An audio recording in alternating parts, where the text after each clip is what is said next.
নমস্কার। শিবলোকের কথা এই ধারাবাহিক অনুষ্ঠানে সবাইকে স্বাগত জানাই। আজ পরিবেশিত হচ্ছে তৃতীয় পর্ব। আগের পর্বে আমরা আলোচনা করছি যে কিভাবে চারুচন্দ্রের কাছে উদ্বোধন এসে পৌঁছালো। উদ্বোধন হাতে লইয়া তিনি ছুটিলেন বন্ধু যামিনী রঞ্জনের ঘরে। নিত্য গঙ্গা স্নান, বিশ্বনাথ অন্নপূর্ণা দর্শন এবং সাধন ভজন করিয়া দিন কাটাইতেছেন যামিনী রঞ্জন। জীবন ধারণ করিতেন ছত্রের ভিক্ষায়। সন্ধ্যাবেলায় তিনি তখন নাম জপে নিমগ্ন। চারুচন্দ্র ঘরে ঢুকিয়া তাহাকে আসন হইতে তুলিয়া বলিলেন, কি তুমি মালা ঠকঠক করছ? এই শোনো স্বামীজির কথা। উদ্বোধন খুলিয়া উদাত্ত স্বরে সখার প্রতি পাঠ করিতে শুরু করিলেন। আনন্দে আবেগে বন্ধুর পিঠ চাপড়াইয়া বলিলেন, আরে স্বামীজির কথা শোনো। কি তুমি ঘরের কোণে চোখ বুজে আছো? এই শোনো স্বামীজির বেদান্ত বাণী।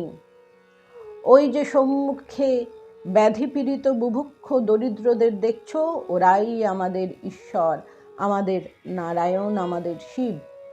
যামিনী স্থির থাকিতে পারিলেন না। বিবেকানন্দ তাহার শিরায় শিরায় শক্তিরূপে সঞ্চারিত হইয়াছেন। কাশীতে ছিল মানুষদের ভিড়, আত্মমুক্তিকামী মানুষদের ভিড়। মুক্তির আশায় সহায় সম্বলহীন বৃদ্ধ বৃদ্ধা ওইখানে আশ্রয় লইতেন। ইহাদের দেখিবার কেহই নাই। অবস্থা শোচনীয় হইত। কোথাও আশ্রয় না পাইয়া পথের ধারেই কোনোভাবে পড়িয়া থাকিতেন কেহ কেহ।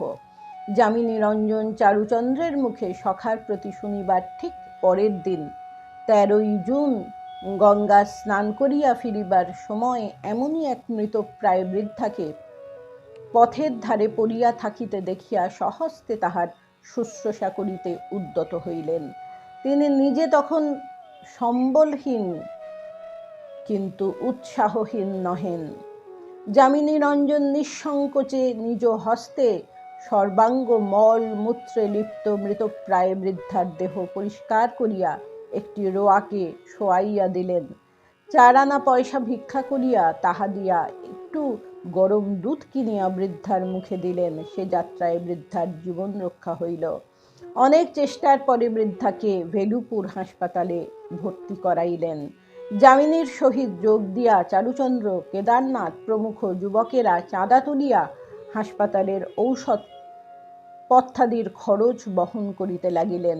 তাহাদের এই ক্ষুদ্র সেবা অনুষ্ঠানের মধ্য দিয়াই সূচনা হইল বর্তমান কাশী সেবাশ্রমের বিরাট সেবাযজ্ঞ, রামকৃষ্ণ মিশনের প্রথম চিকিৎসা সেবা কেন্দ্র। বিবেকানন্দের উদ্বোধন বহু জনহিতায় বহু জনসুখায় উদ্বোধিত করিয়াছিল এই যুবক দলকে।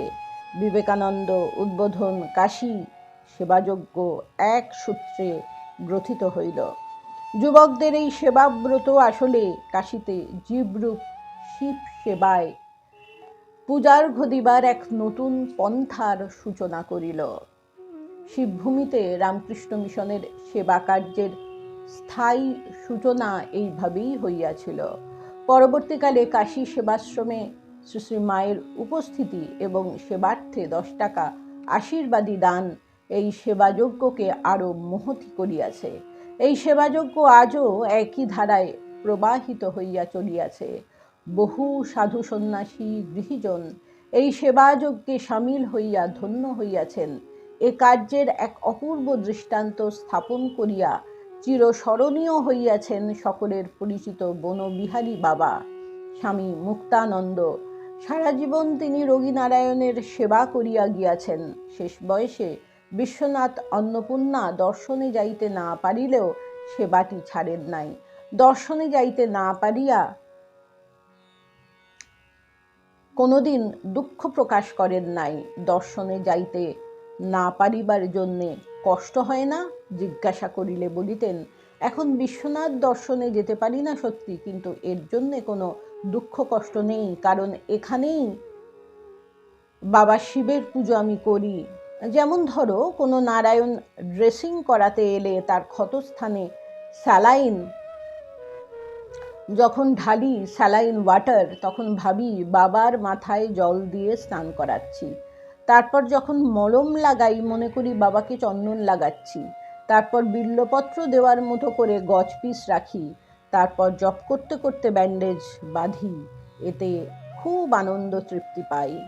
তাহার এই প্রাণ ঢালা সেবায় মানুষ শুধু যে তাহার উপর ভরসা করিত তাহা নহে, তিনি সকলের নিকট পরম শ্রদ্ধার পাত্র হইয়া উঠিয়াছিলেন।